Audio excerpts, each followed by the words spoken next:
به ونتوكل عليه ونعوذ بالله من شرور أنفسنا ومن سيئات أعمالنا من يهده الله فلا مضل له ومن يضلله فلا هادي له ونشهد أن لا إله إلا الله وحده لا شريك له ونشهد أن سيدنا وسندنا وحبيبنا ومولانا محمدا عبده ورسوله صلى الله تعالى عليه وعلى آله وأصحابه وبارك وسلم تسليما كثيرا أما بعد فقد قال الله تبارك وتعالى في كلامه المجيد وفي فرقانه الحميد أعوذ بالله من الشيطان الرجيم بسم الله الرحمن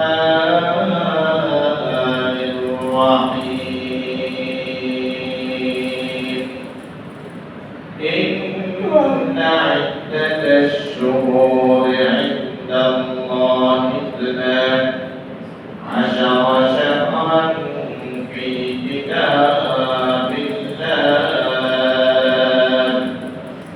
يوم خلق السماوات والأرض منها 4 حرم ذلك الدين القيم فلا تظلموا فيهن أنفسكم وقاتلوا المشركين كافة كما يقاتلونكم كافة واعلموا أن الله مع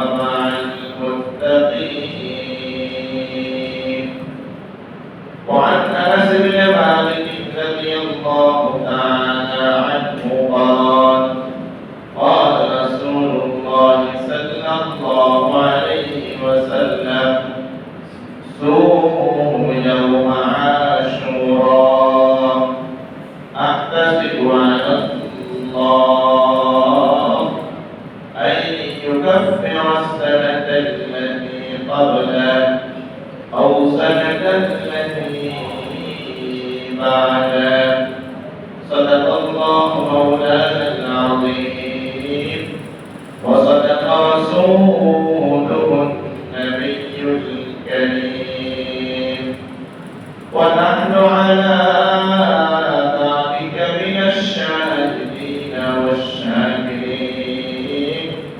والحمد لله رب العالمين صلى الله على سيدنا ومولانا محمد وعلى آله وأصحابه وسلم صلى الله على سيدنا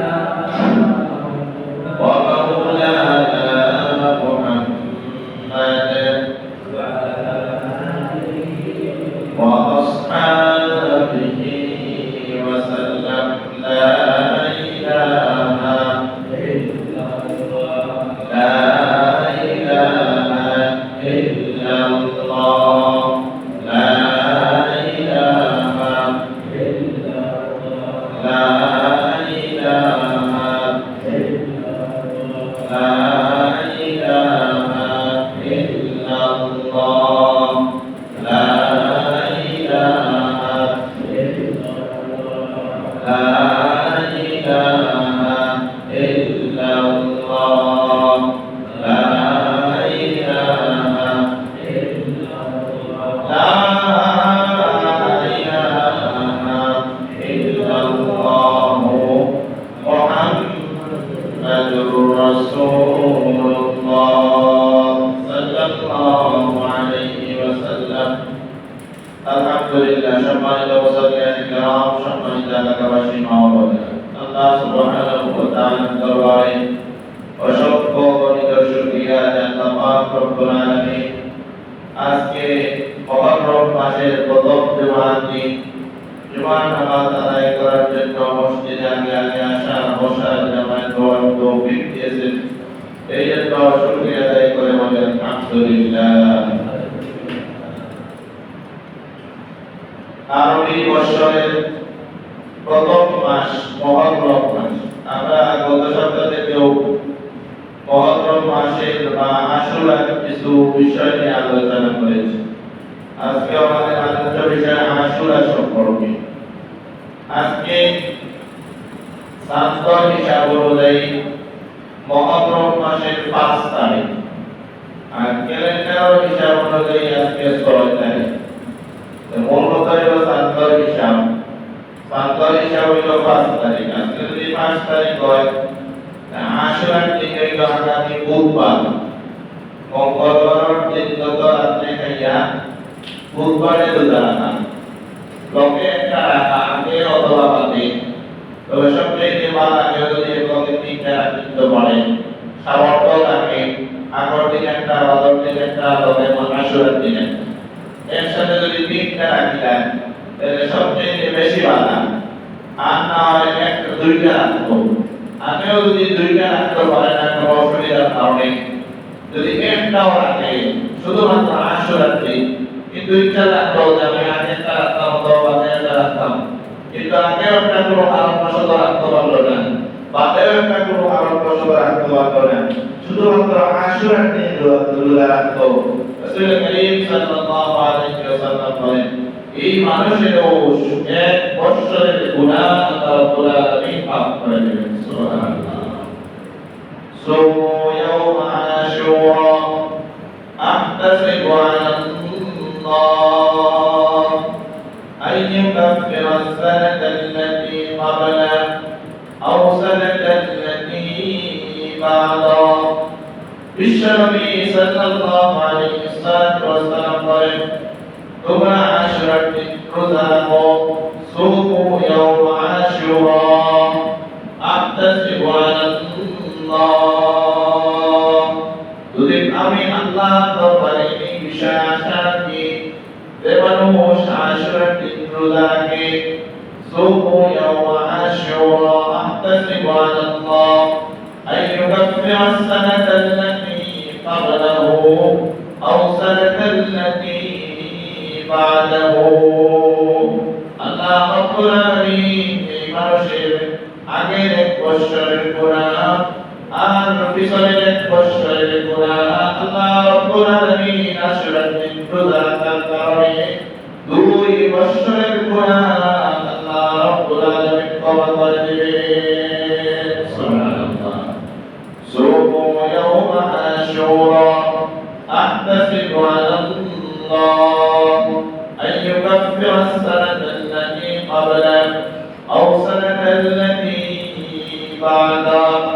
কিন্তু দেখা যায় কোনো মানুষ এমন হওয়া যায় এমন মানুষ আছে শুধুমাত্র আশুরার দিন হিসাব করে হাসান হুসাইনের ঘটনা আর হাসান আর হুসাইনের ঘটনাকে উল্লেখযোগ্য বানিয়ে কোনো মানুষ শিয়া দেখা যায় শিয়া নেতা আছে এরা নিজের শরীর থাকে নিজের শরীরের মধ্যে দাগ দিয়া তারপরে ছুরি দিয়া কাটে রক্তপাত করে। হুসাইন রাদিয়াল্লাহু তাআলা যেভাবে রক্তপাত করেছেন সেভাবে নিজেরা আশিক হইয়া রক্তপাত করে।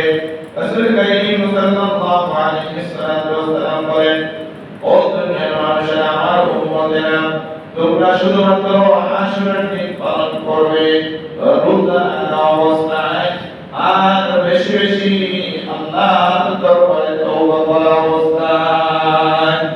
এক নম্বরে রোজা রাখা, দুই নম্বরে আল্লাহর কাছে বেশি বেশি তওবা করা। কারণ আল্লাহ রাব্বুল আলামিন একটাই রোজা রাখার দোয়া কবুল করেন, আর দুই নম্বর হলো যারা তওবা বেশি বেশি করে তাদেরকে আল্লাহ রাব্বুল আলামিন বেশি ভালোবাসেন। এই কারণে আশুরার দিন রোজা রাখা আর সাথে সাথে আল্লাহর দরবারে তওবা করা। এই আশুরার দিন শুধুমাত্র হাসান এবং হযরত হুসাইন রাদিয়াল্লাহু তাআলা আনহুর ঘটনাকে কেন্দ্র করে আশুরা হয় নাই। আশুরা আল্লাহ রাব্বুল আলামিনের কাছে অত্যন্ত একটা প্রিয় দিন। এটা ইতিহাসের পাতার মধ্যে হযরত আদম আলাইহিস সালাতু ওয়াস সালাম থেকে নিয়ে বিশ্বনবী মুহাম্মদ রাসূলুল্লাহ সাল্লাল্লাহু আলাইহি ওয়াসাল্লাম পর্যন্ত এমন কি যত ঘটনা উল্লেখযোগ্য ঘটনাগুলো ঘটছে সবগুলো ঘটনা এই আশুরার মুহররম মাসের 10 তারিখ করেছে। এমনও হাদিস পাওয়া যায় বা এমনও কথা উলামায়ে কেরাম থেকে পাওয়া যায় যে শেষ যে ঘটনা ঘটবে অর্থাৎ কিয়ামতের ঘটনা, ইয়া আইয়ুহান নাসু তাকু রাব্বাকুম ইন্না যালজালাতাস সাআতি শাইউন আযীম। এই যে কিয়ামতের সর্বশেষ যে ঘটনাটা হবে এই ঘটনাটাও এই মুহররম মাসের 10 তারিখ অনুষ্ঠিত হবে। এই কারণে শুধুমাত্র হুসাইন রাদিয়াল্লাহু তাআলা আনহুর ঘটনাকে কেন্দ্র করেই আশুরা হয় নাই। আশুরা আদি যুগ থেকেই আশুরা আল্লাহ রাব্বুল আলামিনের কাছে পরিচিত। হযরত আদম আলাইহিস সালাতু ওয়াস সালাম আল্লাহ রাব্বুল আলামিন যে আয়াতে কারিমা তেলাওয়াত করেছে এই আয়াতের মধ্যে বলেন ইন্না আদাদাশ শুহুরি ইনদাল্লাহি আশারা শাহরান ফি কিতাবিল্লাহ ইয়াওমা খালাকাস সামাওয়াতি ওয়াল আরদা মিনহা নিশ্চয়ই আল্লাহ রাব্বুল আলামিন যখন আসমান জমিন সৃষ্টি করেছেন ইন্না ইদ্দাতাশ শুহুর ইনদাল্লাহি 12 শাহরান, অর্থাৎ আল্লাহ রাব্বুল আলামিন যে সময় আসমান জমিন সৃষ্টি করেছেন তখন থেকেই গণনা শুরু করে দিয়েছেন। ইন্না ইদ্দাতাশ শুহুর অর্থাৎ 12টা মাস হিসাবে বলা হয়েছে। আশরা শাহরান ফি কিতাবিল্লাহ, আল্লাহ রাব্বুল আলামিন দেখেও দিয়েছেন যে এটা এই 12 মাসে বৎসর হবে। ইয়াওমা খালাকাস সামাওয়াতি ওয়াল আরদা মিনহা আরবা'তুল হুরুম, আর তার ভক্তদেরকে উল্লেখযোগ্য বানাইলেন 4টা মাসকে, অর্থাৎ সম্মানিত করেছেন। গতকালকে আমি বলেছিলাম যে আল্লাহর কাছে কিছু জায়গা থেকে কিছু জায়গা প্রিয়, কিছু মানুষ থেকে কিছু মানুষ প্রিয়, কিছু সময় থেকে কিছু সময় প্রিয়, কিছু স্থান থেকে কিছু স্থান প্রিয়। এই কারণে বিশ্বনবী সাল্লাল্লাহু আলাইহি ওয়াসাল্লাম বলেন যে আল্লাহ রাব্বুল আলামিন 4 মাসকে সম্মানিত করেছেন। এর মধ্যে থেকে 3 মাস একসাথে জিলহজ, জিলহজ আর মুহররম আর শেষ পর্যন্ত আল্লাহ রাব্বুল আলামিন বলে দিয়েছেন হাদিস শরীফের মধ্যে রাসূল কারীম সাল্লাল্লাহু আলাইহি ওয়াসাল্লাম চতুর্থ মাস হলো রজব মাস। এই একসাথে 3 মাস আর রজব মাস, এই 4 মাস আল্লাহর কাছে সম্মানিত, আল্লাহর কাছে প্রিয়। এমনকি কাফির মুশরিকরা পর্যন্ত এই 4 মাসে কোনো ঝগড়া করতেন না। এই 4 মাসে কোনো যুদ্ধের মধ্যে বিশ্বনবী সাল্লাল্লাহু আলাইহি ওয়াসাল্লাম পর্যন্ত লিপ্ত হতেন না। এই 4টা মাস আল্লাহর কাছে একেবারেই প্রিয়। এর মধ্যে এই 4 মাসের মধ্যে সবচেয়ে উত্তম মাস শাহরুল্লাহ, আল্লাহর মাস হলো মুহররম মাস, অর্থাৎ মুহররম মাস সবচেয়ে বেশি সম্মানিত। বিশ্বনবী সাল্লাল্লাহু আলাইহি ওয়াসাল্লাম বলেন হযরত আদম আলাইহিস সালামকে আল্লাহ রাব্বুল আলামিন দুনিয়ায় পাঠানোর পরে যখন আদম এবং হাওয়া দুই মরুর মধ্যে ছিলেন, দুইজন কান্না করতেছিলেন, শেষ পর্যন্ত যে আদম এবং হাওয়া আল্লাহর কাছে দোয়া করেছিলেন, দোয়াটা যে কবুল হয়েছিল সেই দিনটাও ছিল মুহররম মাসের 10 তারিখ আশুরার দিন। এমনকি হযরত নূহ আলাইহিস সালামের যে সন্তান সন্তান কেনান, এই কেনানকে নূহ আলাইহিস সালাম 950 বছর মানুষের ঘরে ঘরে দাওয়াত দিয়া মাত্র 40 জন মানুষকে নূহ আলাইহিস সালাম ইসলামের দিকে ইসলামের দাওয়াত কবুল করিয়ে দিলেন। 950 বছর দাওয়াত দিয়া এই যখন মানুষরা হযরত নূহ আলাইহিস সালামের কথা শুনতো না, তখন নূহ আলাইহিস সালাম মানুষের জন্য আল্লাহর কাছে বদদুয়া করলেন। আল্লাহ রাব্বুল আলামিন বললেন, নূহ আপনি নৌকা বানান। নূহ আলাইহিস সালাম কিস্তি বানাইলেন, সমস্ত 40 জন মানুষকে নিয়ে কিস্তির মধ্যে উঠলেন। সব পানি থেকে এক জোড়া নিয়ে ছেলেকে জিজ্ঞাসা করলেন, ছেলে কেন তুমি আমাদের সাথে আসো? কেন বলল, না আমি আসবো না, যে তোমার যদি না আসো তাহলে পানিতে ভাসিয়ে নেওয়া হবে। সে বলতেছে আমি পাহাড়ের চূড়ায় উঠবো। হযরত নূহ আলাইহিস সালাম বললেন, পাহাড়ের চূড়ার মধ্যেও যদি উঠো তবু আল্লাহর গজব থেকে রক্ষা হতে পারবে না। সে বলল, পাহাড়ের চূড়ার মধ্যে উঠে চূড়ার মধ্যে যে গাছ আছে এই গাছ পর্যন্ত উঠে যাব, তবু আমাকে পানি স্পর্শ করতে পারবে না। হযরত নূহ আলাইহিস সালাম ছেলের হাত দিয়ে যখন টান দিলেন, এমন অবস্থায় পানির ঢেউয়ের মধ্যে হযরত কেনান নূহ আলাইহিস সালামের সন্তান এক বাবা থেকে বিরত হয়ে গেল, সাথে সাথে সে মৃত্যুবরণ করল। এই যে ঘটনার শেষ পর্যায়ে 40 দিন পরে 40 দিন পর্যন্ত পানির মধ্যে নৌকা ভাসতে লাগলো। এমনকি হাদিসের মধ্যে পাওয়া যায় এই 40 দিন হযরত নূহ আলাইহিস সালাম দুনিয়াতে প্রান্ত থেকে অন্য প্রান্ত অর্থাৎ চতুর্দিক সমস্ত দুনিয়াকে ওই নূহ আলাইহিস সালাম এই কিস্তি ঘুরেছে। ঘুরার পরে শেষ পর্যন্ত যে দিকটার মধ্যে হযরত নূহ আলাইহিস সালামের নৌকা গিয়ে থেমেছে, ওই দিকটাও ছিল মুহররম মাসের 10 তারিখ, আশুরার দিন। হযরত মূসা আলাইহিস সালাম গত সপ্তাহে আমরা বলেছিলাম, হযরত মূসা আলাইহিস সালামকে আল্লাহর দরবারে ফরিয়াদ করার পরে আল্লাহকে যখন বললেন, আল্লাহ আমি ফিরাউন থেকে বাঁচতে চাই, আল্লাহ রাব্বুল আলামিন অর্ডার দিলেন তুমি পানির মধ্যে তোমার লাঠি দ্বারা আঘাত করো। হযরত মূসা আলাইহিস সালাম লাঠি দ্বারা আঘাত করলেন, 12টা রাস্তা হয়ে গেল। 12 গোত্রের মানুষ 12 রাস্তা দিয়ে পার হইতে লাগলো। এমন অবস্থায় নীল নদের মধ্যে নীল নদ যখন পার হইলেন হযরত মূসা আলাইহিস সালাম পার হওয়ার পরে ফিরাউন যখন রাস্তার মধ্যে প্রবেশ করলেন, দুই দিক থেকে পানি যখন ফিরাউনকে ছুঁইল, ওই দিনটাও ছিল মুহররম মাসের 10 তারিখ।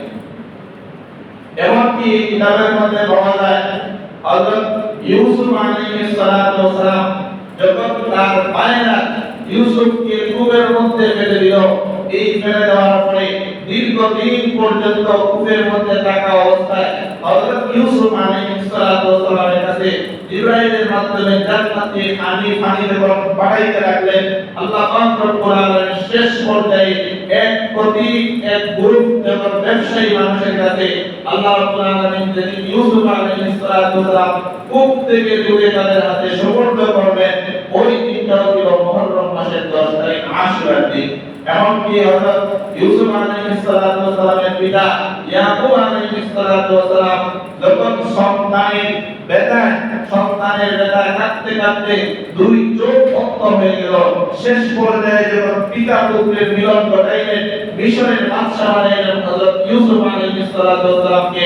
এমন অবস্থায় বাবা সন্তানের যেদিন দেখা হয়, এই দেখার সাথে সাথে আল্লাহ রাব্বুল আলামিন ইয়াকুবের চোখের মধ্যে যখন জ্যোতি দিয়ে দিলেন, চোখের অন্ধত্ব দূর করে চোখের মধ্যে যখন চোখ ভালো হয়ে গেল, যে দিন ছিল ওই দিনও ছিল মুহররম মাসের 10 তারিখ, আশুরার দিন। এই যে ঘটনা সবগুলো উল্লেখযোগ্য ঘটনাগুলো এমনকি বিশ্বনবী মুহাম্মদুর রাসূলুল্লাহ সাল্লাল্লাহু আলাইহি ওয়াসাল্লামের জীবনের যত বড় বড় ঘটনা ছিল 63 বছরের জীবনে সব বড় বড় উল্লেখযোগ্য ঘটনাগুলো ঘটেছিল মুহররম মাসের 10 তারিখ, আশুরার দিন। এই যে সমস্ত কিছু বলার উদ্দেশ্য হলো যে রাসূল করিম সাল্লাল্লাহু আলাইহি ওয়াসাল্লামের জন্মের পূর্বে আগেকার দিনে নবীজি থাকা অবস্থায় যে ঘটনাগুলো আশুরার দিন ঘটলো, এই সবগুলো ঘটনা আল্লাহর কাছে দামি, আল্লাহর কাছে উল্লেখযোগ্য ঘটনা। কিন্তু আমরা তো মনে করি শুধুমাত্র কারবালার ঘটনার দ্বারাই আশুরার দিন উল্লেখযোগ্য। আসলে কারবালার ঘটনা তো ঘটছে নবীজির মৃত্যুর পরে, নবীজির নাতি হুসাইন রাদিয়াল্লাহু তাআলা আনহুর ঘটনার মাধ্যমে। অবশ্যই কারবালার ঘটনাটা খুব উল্লেখযোগ্য, অবশ্যই কারবালার ঘটনাটা খুব দামি। এমনকি হযরত হুসাইন রাদিয়াল্লাহু তাআলা আনহু যে ইয়াজিদের মাধ্যমে মৃত্যুবরণ করলেন, ইতিহাসের পাতায় এরপর থেকে নিয়ে কিয়ামত পর্যন্ত কোনো মানুষ ইয়াজিদ বলে কোনো মানুষের নাম রাখবে না। এটা যদি মুশরিকও হয়, কাফিরও হয়, বেদিনও হয়, তবু কোনোদিন কোনো মানুষ এখন পর্যন্ত রাখে নাই ইয়াজিদ নামে। ভবিষ্যতেও কোনো মানুষ কিয়ামত পর্যন্ত ইয়াজিদ নামে রাখবে না।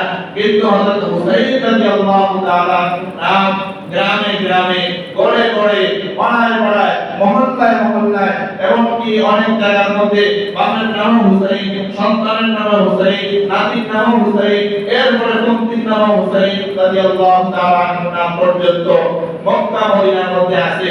রাসূল কারীম সাল্লাল্লাহু আলাইহি ওয়াসাল্লাম বলেন, এই কারণে আশুরার দিনটা আল্লাহর কাছে খুবই দামি, আশুরার দিনটা আল্লাহর কাছে খুবই উল্লেখযোগ্য। صوموا يوم عاشوراء وخالفوا فيه اليهود والنصارى وصوموا قبله يوما أو بعده يوما বিশ্বনবী মুহাম্মদুর রাসূলুল্লাহ সাল্লাল্লাহু আলাইহি ওয়াসাল্লাম বলেন, তোমরা আশুরার দিন রোজা রাখবে, وخالفوا فيه اليهود والنصارى, কিন্তু খবরদার কাফির মুশরিকদের সাথে সম্পৃক্ত রাখবে না। কাফির মুশরিকরা যেভাবে একদিন রোজা রাখে, তোমরা একদিন রোজা রাখবে না। কাফির মুশরিকদের সাথে সামঞ্জস্য না রেখে তোমরা নিজেরা হয়তোবা আগে একদিন রোজা রাখবে, নয়তোবা বাদে একদিন রোজা রাখবে। ওয়ালিফু ফীহিল ইয়াহুদা ওয়ান নাসারা ওয়াসুমু ক্বাবলাহু ইয়াওমান আও বা'দাহু ইয়াওমা। বিশ্বনবী মুহাম্মদুর রাসূলুল্লাহ সাল্লাল্লাহু আলাইহি ওয়াসাল্লাম বলেন, তোমরা আগের দিন রোজা রাখো, অথবা বাদের দিন রোজা রাখো। মুহাদ্দিসিনে কেরাম বলেন, কোন মানুষ যদি আশুরার রোজা রাখে, একসাথে তিনটা রোজা রাখে, আগের দিন একটা, আশুরার দিন একটা, পরের দিন একটা, তিনটা রোজা যদি কোনো মানুষ একসাথে রাখে সবচেয়ে বেশি ভালো। আর না হয় যদি দুইটা রোজা রাখে আরো ভালো। আর না হয় যদি সপক্ষে দুইটা রোজা রাখতে পারে, তাহলে কমপক্ষে আশুরার দিন রোজা রাখে। আর মনে মনে এই কথা চিন্তা রাখে যে আমি 11 বছর বেঁচে থাকি, তাহলে আর একটা রাখবো না, হয়তো দুইটা রাখবো, হয়তো তিনটা রাখবো। আল্লাহ রাব্বুল আলামিন আমাদের সবাইকে আশুরার দিন রোজা রাখার তৌফিক দান করুন, সকলে বলুন আমিন। এবং বেশি বেশি করে সেই দিন তওবা করার তৌফিক দান করুন, সকলে বলুন আমিন। ওয়া আখিরু দাওয়ানা আলহামদুলিল্লাহি রাব্বিল আলামিন।